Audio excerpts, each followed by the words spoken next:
Honorable Speaker, sir. Honorable Speaker, sir. I rise to inform.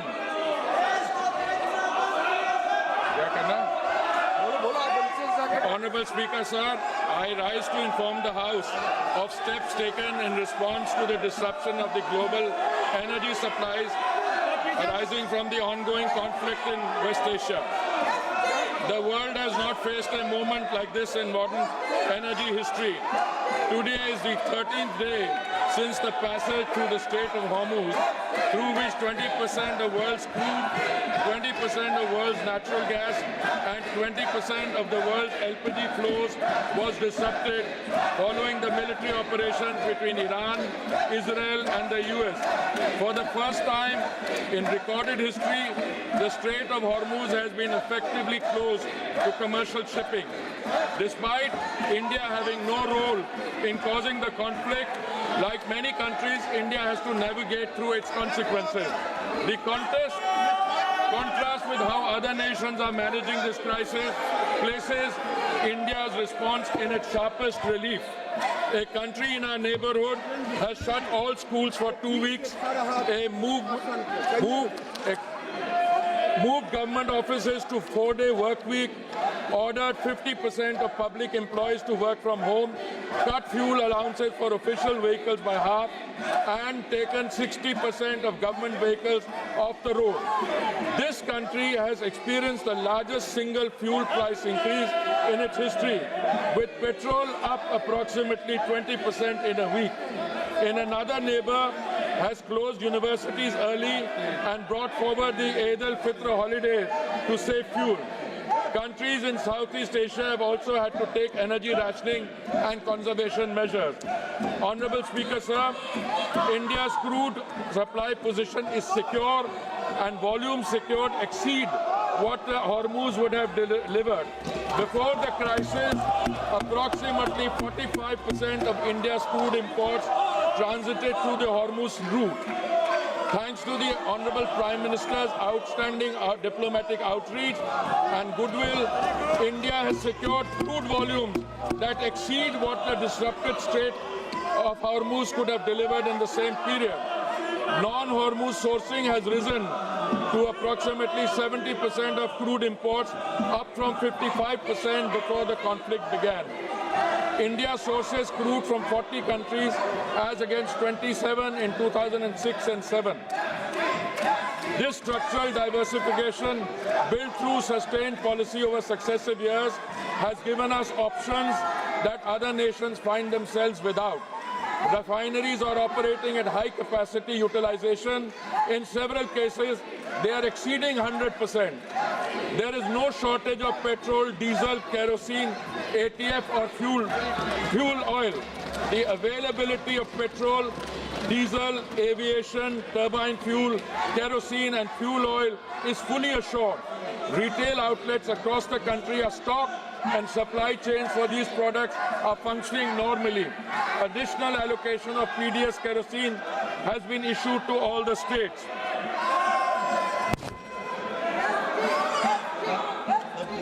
Honorable Speaker, sir, natural gas supply has been managed through prioritized allocation and the position is stable, well beyond immediate need. India produces approximately 90 million metric standard cubic meters per day of natural gas domestically. A further 30 million metric standard cubic meters per day was previously imported through Gulf sources, now affected by the force majeure declaration of a major Qatari processing facility. The force majeure declaration, the Natural Gas Control Order issued on 9th March 2026 under the Essential Commodities Act established an immediate priority sequence. Domestic pipe gas goes to home and CNG for vehicles receives 100% supply with no cuts. Industrial and manufacturing consumers will receive upon 80% of their previous 6 months average. Fertilizer plants will receive up to 70%, protecting the agricultural input chain ahead of the sowing season. Refineries and petrochemical units absorb a managed reduction with the House that the shortfall has been substantially upward through alternative procurement. Large LNG cargoes are arriving on an almost daily basis through alternative supply routes, and India has sufficient gas production and supply arrangements to sustain this position even in the event of a prolonged conflict. Power generation for every household and for industry is fully protected. Honourable Speaker, sir, it should be noted that India was previously importing approximately 60% of the LPG requirements from Gulf countries such as Qatar, UAE, Saudi Arabia and Kuwait, and 40% is produced domestically. Procurement has now been actively diversified, with cargoes being secured from the United States, Norway, Canada, Algeria and Russia, in addition to Gulf sources. The LPG control order issued on 8 March 2026 directed all refineries to maximize LPG yields and channel the entire output of C3 and C4 hydrocarbon streams comprising propane, butane, propylene and butenes exclusively to the 3 oil marketing companies for domestic cooking gas. Hence, in the last 5 days, LPG production has been increased by 28% through refinery directive, and further procurement is actually underway. Modi government's foremost priority is that the kitchen of India's 33 crore families, especially the poor and the underprivileged, do not face any shortage. Domestic supply is fully protected and the delivery cycle is unchanged. The standard time for booking to delivery for domestic LPG cylinders remains 2.5 days, unchanged from pre-crisis norm. Hospitals and educational institutions have been placed on uninterrupted priority supply, and their access to LPG is fully assured regardless of broader demand conditions. Field reports indicate hoarding and panic booking at the distributor and retail level, driven by consumer anxiety rather than any actual supply shortage. The House should be clear on this. The rush booking pressure in some localities reflects a demand distortion, not a production or supply failure. Delivery authentication code coverage is being expanded from 50% to 90% of consumers under this system. A cylinder can only be logged as delivered when the consumer confirms receipt through a one-time code on the registered mobile, making undocumented diversion effectively impossible to conceal. A 25-day minimum booking period has been introduced as a demand management measure in urban areas and 45 days in rural and Durgam Kshetra areas. OMC field officers and the anti-adulteration cell are coordinating enforcement at the distributor level. The Home Secretary has shared a meeting with Chief Secretaries of all states to align state-level administration with the central supply and information framework.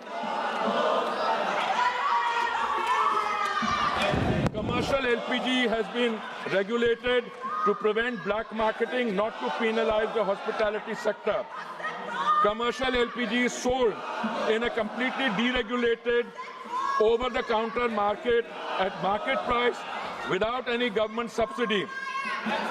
There is no registration system, no booking requirement, no digital authentication, and no delivery confirmation mechanism.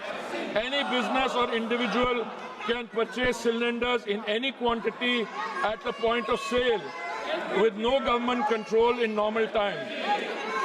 In a supply-constrained environment where public anxiety is elevated, this deregulated structure creates a direct and uncontrolled pathway for hoarding, diversion and resale at inflated prices. Had commercial supply have been diverted to the grey market at the expense of genuine commercial consumers and domestic households alike, the government has therefore taken the responsible course to regulate this channel with clear priorities and a transparent allocation mechanism. A 3-member committee comprising executive directors from IOCL, HPCL and BPCL was constituted on 9th March 2026. Extensive meetings have been held and state civil supply departments and restaurants associations across the country and are continuing. The committee has assessed genuine need by geography and sector to ensure available commercial volumes reach commercial LPG requirement is going to be supplied from today by OMCs in coordination with the state government so that there is no hoarding or black marketing.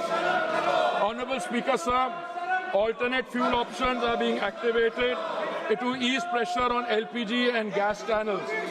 Kerosene is being made available through retail outlets and PDS channels, and fuel oil is being made available for industrial and commercial consumers. The Ministry of Environment has advised state pollution control boards to permit for the duration of this crisis period the use of biomass, RDF pellets and kerosene coal as alternate fuels for the hospitality and restaurant segment for 1 month, which would enable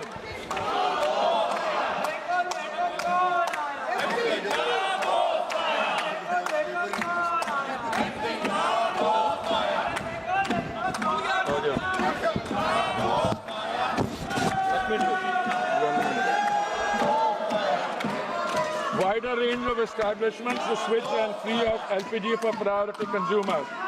Consumer prices have been shielded from global market conditions.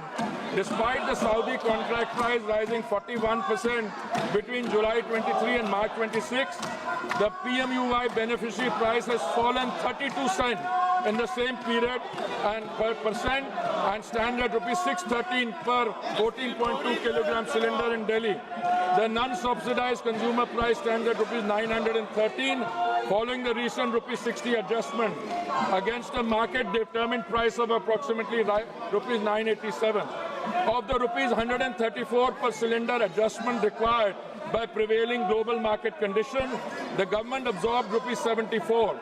The effective additional cost for a PMUY household is under 80 paise per day. Equivalent LPG prices in the neighborhood stand at rupees 1,046 in Pakistan, rupees 1,242 in Sri Lanka, and rupees 1,208 in Nepal. OMC compensation of rupees 30,000 crores has been approved against losses of approximately rupees 40,000 crores in 24-25. Honourable Speaker, sir, state governments have responded with full cooperation and active coordination. On 11 March 2026, senior OMC officials met with state government administrations across every major state: Maharashtra, Madhya Pradesh, Chhattisgarh, Gujarat, Goa, Odisha, West Bengal, Bihar, Jharkhand, Punjab, Himachal Pradesh, Jammu and Kashmir, Rajasthan, Uttar Pradesh, Delhi, Haryana, Uttarakhand, Karnataka, Tamil Nadu, Kerala and Telangana and Andhra Pradesh. Chief Secretaries and senior officials have been briefed on the supply position, the priority sequence and the enforcement framework. District-level monitoring committees are being established. Anti-diversion raids have been conducted and cases registered in multiple states. This is cooperative federalism, responding to a national challenge with the coordination it demands. Honourable Speaker, sir, this is not the moment for rumour mongering or fake narratives. India is navigating the most severe global energy disruption in recorded history. Crude supply is flowing, gas is prioritized for homes and farms, LPG production has been stepped up by 28%. Consumer prices are held far below what makes markets and regional competitors and dictate. Schools are open. Petrol is on the forecourt. Every citizen, regardless of political affiliation, has a stake in that. India must stand united behind the energy warriors, behind the institution managing the crisis, and behind the national interest. The record of preparation and the record of response speak for themselves. I thank you, sir. माननीय